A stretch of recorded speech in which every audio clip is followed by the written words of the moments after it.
Greetings friends, welcome to our channel CodeChef. If you want to learn competitive programming or you want to master data structures and algorithms, then this is the right place for you to be at. Every week we upload CodeChef contest video tutorials and videos on various important data structures and algorithms. If you are new to the channel, subscribe to the channel and turn on the notifications. In the last video, we saw the importance of proving whether our greedy solution is correct or not, and we also looked at the technique called as exchange argument, which can be used in order to prove a greedy solution. But when can we prove a greedy solution? Only if we have reached the correct greedy solution, right? But in the process of reaching a correct greedy solution, we are for sure to encounter many other solutions which would be incorrect. But how do we discard those incorrect solutions? It's a very important aspect of solving a greedy problem. We have to know whether a solution that we have come up with is incorrect or not. I'll show how important it is to prove a wrong solution as incorrect. First thing is, if you are using this thing for competitive programming, then writing a wrong solution by using a wrong greedy approach would give us a penalty. It might be the case that this wrong greedy approach passes the sample cases, but it's not necessary that it must be correct, because many a times when we make and come up with a greedy solution, we have the sample solution in our mind, and so the greedy solution that we come up with is bound to pass the sample solution, but it might not be correct. So it helps us to avoid penalty. And the second thing is, it helps us to save time, because if we have come up with a solution which is incorrect and we waste our time coding up the solution and then trying to submit the solution and then realizing that our solution was wrong, it's going to cost us a lot of time. And in many contests, time is a very important factor. And many steps that I'm going to talk about while trying to disprove a wrong solution are actually going to be helpful for us to reach the correct solution. So every time we come up with a greedy solution which we are not sure about, we need to apply few of the techniques that I'm going to talk about and prove whether our solution is incorrect. And if we are unable to prove that our solution is incorrect, then we should try to prove whether our solution is correct. Note that it might always be easier to prove whether a wrong solution is incorrect than to prove whether a correct solution is actually correct. So the tricks that I'm going to mention are the tricks that I personally use while I take part in contest and while I'm trying to solve greedy problems. So the first step that I do is, firstly, if I come up with a greedy solution, what I'll do is I'll try to make many small sample cases that can be solved by me manually, and then compare the solution that I get from my greedy approach and the solution that I have come up with manually, and check whether both the solutions are same or not. By making many such cases and taking care of the corner cases, we might be able to find whether our solution is incorrect. And if we are able to find our solution is incorrect over here, then we save a lot of our time that we could have wasted while coding the solution and then realizing that our solution is incorrect. But in case we have come up with multiple small cases and our solution passes all the small cases, then we must spend our time to try proving the solution formally. And how can we prove our solution formally? For that, we have methods like argument exchange, which were discussed in the previous video. But sometimes it's very difficult for us to prove whether a solution is formally correct or not. And since we have already spent our time trying to make test cases and trying to prove it formally, next what we are going to do is we are going to try to code and submit. Because if it has passed many small cases, so there is quite some probability that our solution is indeed correct. And so we can code up a small solution and then try to submit the solution. But in the worst case, what might happen, that this solution might actually fail. And at that time, we for sure know that our solution is not correct. But now we need to reach some correct solution. For that, what might be the best way? We might try to find where the error lies in our greedy solution, and we can actually try to correct that particular part. But now how do we know where the error lies? What we can do is, if we have some long contest like CodeChef long challenge or like Facebook Hacker Cup qualification round, what we can do is we can write a brute force code which will find the right solution for any given small test case. We can write a random test case generator we can use these randomly generated test cases to find whether there exists some difference between the brute force solution and our greedy solution. And if there is any test case which gives us different value for both the codes, which is the brute force code and the greedy code, then we can analyze that particular test case in order to realize and find where the error lies. So next we are going to see how to use these 4 techniques and 4 tips to solve our problem. Firstly, we must be able to make small cases and compare the solution for those small cases with our greedy solution. Note that it's very important for us to consider all the edge cases while trying to make small cases. Like, let us consider the example. Now, I'll describe a problem. And this problem is that you are given an array and initially you are at this point 1. Now, what you have to do is you have to reach some point which is outside this array. That is, you need to escape this particular array. And what are the moves that you can do? In one move, you can move either one step right, or what you can do is the number which is written in this cell, you can move that many number of cells ahead. And note that it is for sure that the number that is written in the cell is going to be greater than or equal to 0. So what are the 2 moves that we can do? Either move one step right or move x number of steps right, where x is the number written in that cell. Now we will come up with a greedy strategy for this problem. Since we have to reach as far as possible, one greedy strategy might be that at any cell what we are going to check is which move is better for us. That is it favorable for us to just move one step, or is it favorable for us to move x steps? It's going to be the case that if x is not equal to 0, then it's always favorable for us to move x step, because x is always going to be greater than or equal to 1.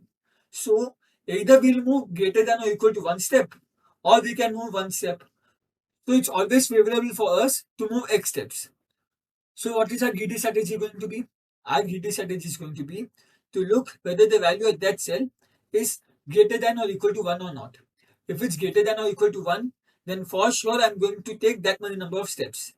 And if it's equal to 0, then I'm going to move 1 step ahead by using the move number 1. In other words, I'm going to always move x moves, where x is the value at that cell. But if x is equal to 0, then I'm going to move 1 cell. This is my greedy solution. Why do I feel that this greedy solution is right? I feel that this greedy solution is right because in every move I'm going to cover the maximum possible distance. So let me try to run my greedy solution on the given test case. Initially, I am at this cell. And when I am at this cell, I am going to move 3 cells. So I am going to move 1, 2, 3 cells ahead. I have the option to move either to this cell or to this cell, but I am going to for sure choose to move this cell, because if I move to this cell, then more distance is already covered. When I reach this cell, I see that the value here is 2, so I'm going to take 2 more steps, and then I'm going to reach outside this array. In total, I have taken 2 steps to start from the first cell and reach outside this array. This solution looks correct because if I try to analyze this particular test case, any way that I choose, it's always going to take greater than or equal to 2 moves. So what I feel is my greedy solution might be correct. But now I'll try to make a few other test cases and also consider a few edge cases. Now let me make a test case 2, 5, 1, 1 and 1. So initially I'm going to start at this cell, correct? That was my greedy approach, that starting at this cell, I will look whether the value here is greater than or equal to 1. If it's greater than or equal to 1, then I'm going to move this many number of steps. The value here is 2, so greedily I'm going to move 2 steps ahead. Then I'm looking over here. The value here is 1, so I have to move 1 step ahead. Again the value here is 1, so I have only one option, move 1 step ahead. Again the value here is 1, so I have to again move 1 step ahead. Indirectly, by using my greedy approach, I have taken 4 steps. It might be the case that using this 4 step is only the optimal solution. But looking at the small test case, I am clearly able to see that it's better for me to start from this cell and then reach this cell by taking the first move, that is move 1 step right. And once I reach this cell, what I can do is I can reach 5 cells ahead and go outside the array. In this way, what I have done is in just 2 moves, I have reached outside the array. Note that when I was at this cell 1, I have not followed my greedy strategy. Instead of following the greedy strategy, which is to move 2 steps ahead, I chose to move only 1 step ahead. But moving 1 step ahead, it was favorable for me because in the future I was able to make a very large move. So looking at this particular test case and trying to make this particular edge case where there is one value which is extremely large and all the further values are very small, I was able to realize that my greedy solution was indeed incorrect. And just by knowing that my greedy solution was incorrect, I was able to save my time trying to code up the solution and then submitting it and facing various consequences. Let us try to consider another example and see how some solutions look correct but are actually incorrect. Let us consider that there are n dominoes and the value at any cell I, if it is going to be 1, it means that the domino at that particular position is standing, and if it is going to be 0, it means that the domino at that particular position is not standing. That means it has already fallen down. So now what we have to do is, in one move what we can do is, we can either push one particular domino, and if we push one particular domino, what will it do is, it will continuously see if the next particular domino is standing, and if that particular domino is standing, it will again fall, and if the next is again standing, it will again fall, and so on. So what we can do is, we can spend maybe 5 rupees to make this move, which is falling the standing domino. And this thing will consequently push all the adjacent standing dominoes also. This thing takes 5 rupees. Now let us consider that there is one more possible move, which is I can take one domino which is already fallen and make it rise. And this particular move will take me 2 rupees. So there are two moves that I have. One move, push a standing domino, which will push the further dominoes and so on. Or take the fallen domino and make it rise. The cost for the first move is 5 rupees and the cost for the second move is 2 rupees. Now after looking at this problem, I have a greedy approach in my mind. And this greedy approach states that it will never be favorable for me to actually pick up a fallen domino and make it rise. Because that's not what I want, right? What I want is to make all the dominoes fall down. So why would it be favorable for me to pick up a fallen domino and make it rise? So what I am going to consider is that it's never optimal for me to use the second move. So what I'm going to use is I'm only going to use the first kind of move, which is make a standing domino fall down. But now how am I going to find how many standing dominoes should be fallen down? That can easily be found by trying to find the number of groups of ones that are present.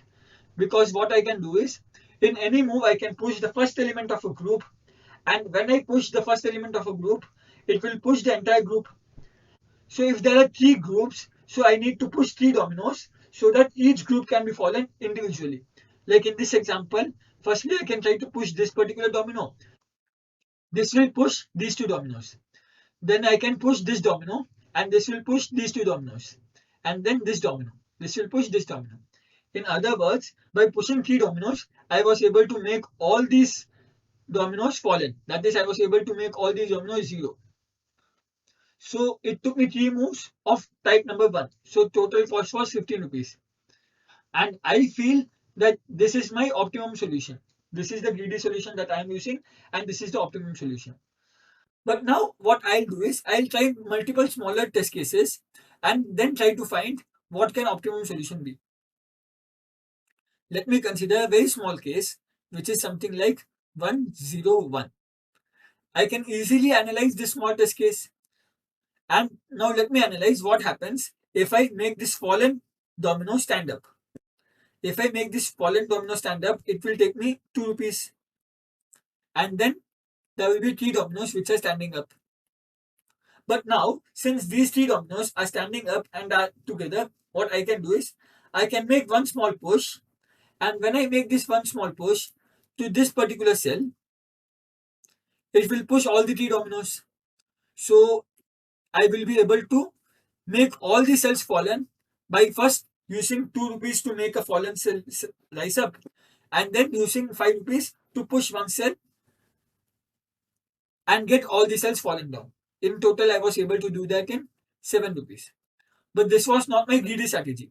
I know that for this particular test case, the optimum answer is 7. But now let me check whether my greedy solution gives me the answer 7 or not. For 101, what my greedy strategy will do is, it will try to find how many groups are there, and then for each group it will individually push them. So here I'll find that this group is present and then one more group is present. So indirectly I know that there are two groups present. And in order to push two groups, what would be required? I would require 5 rupees two times because I need to push two particular dominoes. So it means that I require 10 rupees. I can see that my greedy solution is worse than the optimal solution. And that should not be the case. The greedy solution that I come up with should be at least on par with the optimum solution.